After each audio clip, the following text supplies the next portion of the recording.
uimarannalle, jos vedet sen verran lämpiä, että sinne tohtiin mennä. Päätä lyödään kyllä aika lailla telmistä jälkeen.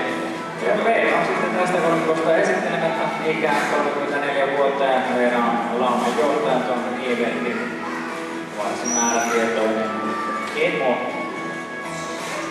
Ja Veera sitten pääsee esittäytymään vauhdikkaalla pallon palautuksella. Teemme tuossa vielä harjoitteli tuota puistokävyn alkua. Meillä ei ihan parhaita meidän pallon palauttajia olla.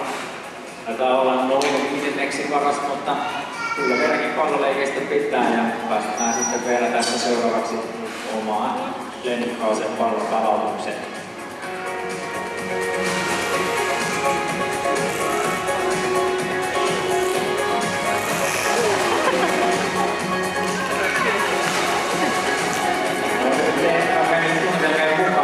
Veeralla tuo pallonpalautus ja katsotaan tuleeko sinne jäätämällä loppuviimeksi.